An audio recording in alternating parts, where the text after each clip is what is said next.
一场突如其来的神秘黑雾，使他的人生被永远改变。从那刻起，他只生活在现在这一概念里。他的外貌和内心都经历了变化，既非昔日之身，亦是真我之体，还获得了超越常人的力量和经历。大家好，我是李清泉，今天给大家讲于振芳事件，这段关于黑雾、时空、人与命运的神秘人生。如果你能静下心来听我讲完，相信能让你窥见人类认知以外的微妙界限。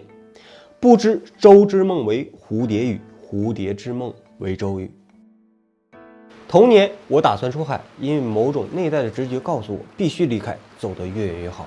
我还依稀记得大连港那天被这层淡淡的海雾所笼罩，海风夹杂着咸湿的气息。在那模糊的朦胧中，无人知道我究竟要去向何方，连我自己也不甚明了。可正是因为这份不定，我反而体验到前所未有的自由，一种挣脱了生平桎梏的超脱与轻盈。如果你没看过前一集，或许不明白。简要来说，就是这个资料的主人于振芳，生于民国5年，内蒙古赤峰宁城县一座小村里，家境贫寒，自幼给财主做工，受尽剥削。时局动荡，他的人生饱经饥荒、战乱、亲人离世、再婚生子，曲折苦难难以尽数。直到50岁那年，为了与家人团聚，踏上了东北之路，却在途中偶遇了一场黑雾事件，亲眼看见一片漆黑雾霭与深坑，随后获得了远超常识的能力，并在此后的人生中出现了我与我之间，过去与现在自己的分离与并存。那时的大连港口还不像后世这般森严但也绝对不会让一个身份不明的小伙子随便上船。由于那场黑雾，我现在的身份是个精悍的青年。奇怪的是我发现我只要在心里集中意念，就能对周围人产生一种神秘的忽视效应，他们就会对我视而不见，或把我当作无关的人。比如说那些港口检查员若拦下我，我就在内心催动那股能量，他就露出一阵恍惚的表情，随后转身忙别的事了，不再追问我的证件。就这种神乎其技的认知干扰，连我自己都惊讶不已。它无法让人对我言听计从，却能在关键时刻淡化我的可疑之处。但越是意志坚强、思维集中的人，越难被完全忽视。而此能力也仅限抹去存在感，并不能让对方主动帮我谋利。我暂时已知的效果就是这样的。就这样，我轻而易举地混进了一支船队。那艘货轮据说从事灰色运营，正招临时苦力，包吃住，但酬劳微薄。那对我而言，离开内陆飘向大海才是最重要的。我顺理成章成了船员，凭借着年轻力壮和忽视效应蒙混过关。事业，我躺在货轮昏暗的舱底，回想我过去所有的苦难，像一张画轴，在脑海里就慢慢的展开。如今的我像脱胎换骨，却无法与旧日彻底斩断联系。这种在当下漂泊的状态让我产生莫名的忐忑，也隐隐带着兴奋。这也许是新生。当货轮起航后，我发觉自己对于海洋的理解和常人迥异。那普通人在狭窄的甲板上很容易晕船呕吐，坐过船的我们应该都知道，可我却几乎没有不适感，反而对海风、海浪的节奏非常敏锐。船长几次在甲板上喊加固帆篷，稳住货箱，我总能比别人快一步察觉风势变化，跑上前去帮忙收紧缆绳。那水手长瞅见我跟那个灵活的猴子似的，都说这小子剑技这么快吗？不过我知道我并非天生海员，这是黑雾给我的某种感知。对于气压波动、风向变动乃至天气的细微转折，我都有一种天生的高灵敏度，它就像是一根植入我脑神经的气象雷达。大概半个月后，货轮向南方行驶，天气逐渐炎热，海面却暗流涌动。一天夜里，我被一股强烈的不安刺醒，那感觉就像有一把刀子悬在你的头顶。我立刻跑到驾驶舱外，朝值班大副说，风暴要来了，恐怕很快就会狂风大作，必须改航线或寻避风港。那大副肯定把我当成一个新人，就是说你这不胡说吗？但我再三强调，信我一次，不然你真的会出大事儿。也许是我的眼神异常坚定，或许是我无形中的认知干扰在起作用，大副还是决定去叫醒船长。船长是个脾气不好的人，半信半疑地查看海图，但最后还是嘟囔着命令略微转向。没多久，狂风暴雨倾盆而下，浪头猛烈地拍打船舷，货轮摇晃得像马上要散架的破木箱。幸亏我们及时变向，险些错过了中心风暴区，不然我们连人带船都扔这儿了。风暴停息后，船员们看我的眼光从不屑改为敬畏，有人甚至问我说，兄弟，你是不是当过气象兵？我不知如何回答，因为我知道这是黑雾在作用。自那以后，船长对我有些不爽，毕竟他常年漂泊在这条灰色的航线上，自视为一个老江湖，却被一个新来的年轻人抢了风头。但同时，他也默认了我的价值，关键时刻，我的预感能救他的命。于是我还是继续做船上的杂物，和水手们保持客气，暗暗观察，磨合这身超感应到底能走多远。起初我只打算抵达南方口岸城市开开眼界，但从未想过漂洋过海。但命运这玩意儿总是替你做出抉择，这艘本来准备在华南某地靠岸的船，却阴差阳错地决定航往更遥远的地区。因为当时中东与北非一带战后局势混乱，监管漏洞大，灰色货物能卖出好价钱。我无处可去，随性随他们一路漂流。在漫长的航程里，我多次动用忽视效应，帮船队躲过异国海关的搜查。船员上车查货时，只要目光扫见我就专注念头，让自己影响他们的意识。大部分检查员只顾翻箱倒柜，完全不追问我的身份。我越发确信，黑雾带来的力量远远超出常理。航程漫长，水手们不是打牌赌博，就是喝得烂醉。但我喜欢一个人坐甲板上，听海浪声发呆或看书。在看这种灰色运营的船上，有很多不在国内流传的画册和书籍，于我来说，这是一种馈赠。自从经历黑雾后，我竟能逐渐看懂此前完全陌生的文字。就像你的脑海中生出某种潜在记忆，在这茫茫的大洋之上，偶尔想起我的黄土、爱人和父母的坟茔，已时而想起那片让人匪夷所思的黑雾深坑。它为我打开了一扇新世界的大门，却没告诉我应该通往哪里。讲到这儿，我想聊聊它为何能有干扰别人认知等能力。我们在前一期做过几种猜测，但我现在更倾向于高维度能量场理论。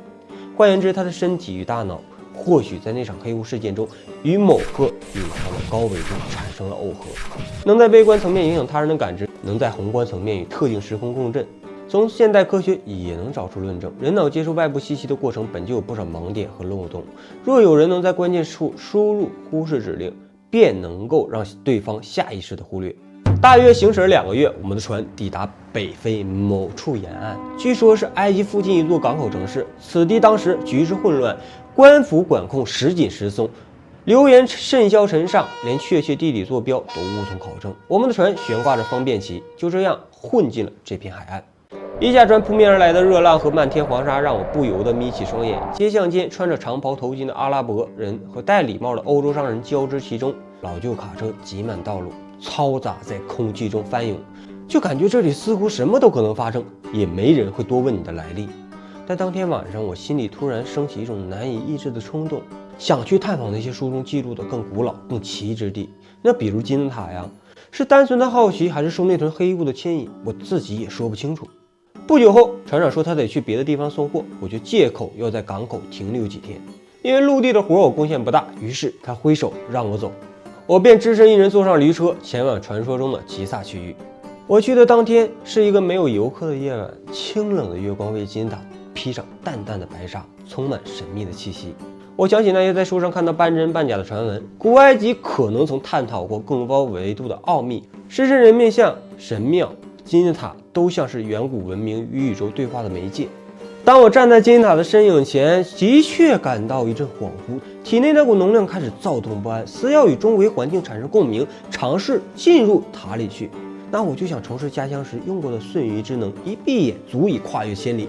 可对金字塔的认知全靠书中的只言片语，远远称不上极其熟悉，无法形成足够稳固的记忆锚点。那我努力集中精神，脑海里想象那些幽深石道、昏暗墓室、竹影与壁画，可能还没坚持几秒，骤然一阵剧烈头痛，冷汗瞬间侵蚀衣襟，差点趴地上。这一刻我才明白，这股能量对环境与记忆有极高要求，无法随心所欲的施展。虽然有点失望，但我也庆幸至少没把自己干到荒郊野外去。但是我还是把自己瞬移到塔顶，站在上面迎着微风，仰望星空，很舒服。这一刻我很想知道，我之所以超脱世界，是否也受到某种来自更高维度的能量左右。这种想法听起来玄乎，却在此时此地令我深信不疑。其实我们可以看这段他说的有点道理，那就是黑雾并非随机出现，或许它代表着更高维度的试炼，把它视为宿命之子，被投放到人间，目的未知。他体内的能量躁动似乎也验证了外界对付金字塔的猜想，古人可能尝试接触这种力量，这暗示了人类文明或许自古就曾模糊地接触到高维通道，但始终无法真正的理解，而他意外地被黑雾击中，成为了拥有微弱权限的个体。在埃及父亲逗留数周后，船长说我们要离开非洲，绕道去美国东海岸，因为当时中东战火不断，苏伊士运河封闭，船不得不绕远路。更重要的还是他手里那点东西，美国市场大，获利也大，他想把货再倒手给那边的买家。他这段说的时间线和背景倒是有迹可查。1960年，中东局势动荡，苏伊士运河由于战争影响经常被封锁，航运线路上混乱无比，干灰色运营的船为了避开官方和军方的视线，反倒乐于绕远路，然后躲在茫茫大洋之中。那正好也没什么去处，我就又一次回到那艘船上。岁月在海面上显得格外迟缓，这是我这些年在海上最大的感触。我们此次航线跨越大西洋，补给短缺，机器故障频发，还有敌方军舰巡逻，这就像船长的一场赌注，但赌资是我们的命。我只能拼命地感应险情，每次都事先感应到海况异变或远方船只逼近，让船长得以及时转舵，保住大家的命。虽然他依然对我戒备，但无法否认我的预警大多灵验。他只当我是运气好，脑子活，却不知我真正用的是那股高维能量的敏感触觉。终于1969年末，我们偷偷靠岸于美国的东海岸。漆黑夜里，霓虹与车流映照下的城市，让初来乍到的我目眩神迷。可我没有合法证件，我只能在灯火通明的街头辗转，与这座陌生的城市格格不入。正当我想随便找个廉价的旅馆应付一夜时，遇到一位风尘女子，对方以为我是亚洲来的外地客，试图用英文和一点断断续续的中文招揽我。那此时的我其实已经能听懂很多简单的英文了，只是表达出来略显局促。我当场红了脸，也有些不知所措，但心里隐隐觉得这个人也许能告诉我在这座陌生城市如何生存。两人鸡同鸭讲半天，他发现我没多少钱，就索性带着我去了一家街角小酒吧。他自称安妮，半开玩笑地问我需要找地方打工吗？也许我认识些人。就在那晚，我看到了美国的喧嚣与阴影，五光十色的灯火背后潜藏着帮派、偷渡客、流浪汉、风尘女子。在这夜幕中，各种危险纠缠不清。安妮虽然从事那种行当，但依旧保留着良善。她提醒我别在街上乱跑，还带着我去二手店买了件旧皮衣。她说美国年轻人都这么穿，不那么显眼。几天后，我在她的介绍下去唐人街的一家小饭馆当洗碗工，老板是个广东人。我能勉强听懂他的粤语，但说的磕磕巴巴。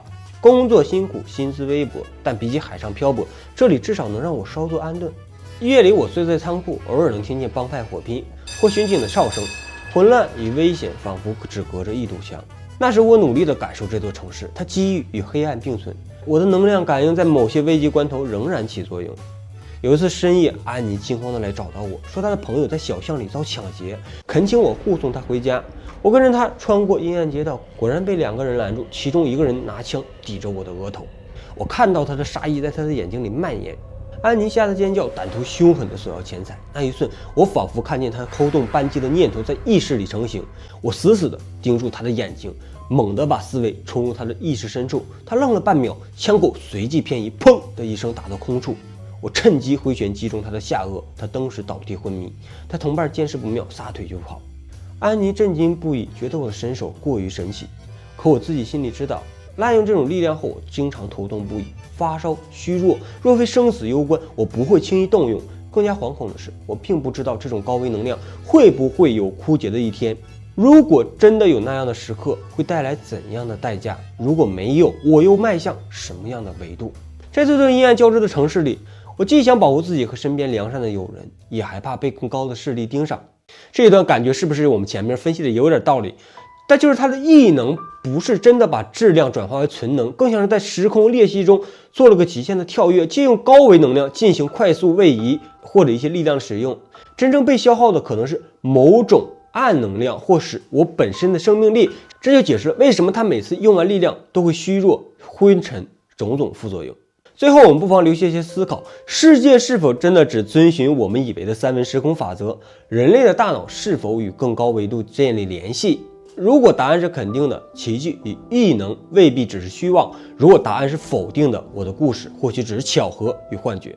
天地有大美而不言，四时有明法而不议，万物有成理而不说，五声也有涯而知也无涯。好了，朋友们，今天我们就先讲到这里了。提前祝大家过年好，感谢你能花这么长时间听我讲他的故事。如果这个视频引起了你的兴趣，欢迎在评论区分享你的看法，别忘了点赞、收藏并订阅我的频道，这样你就不会错过我更新的内容。感谢你的观看，咱们下个视频见。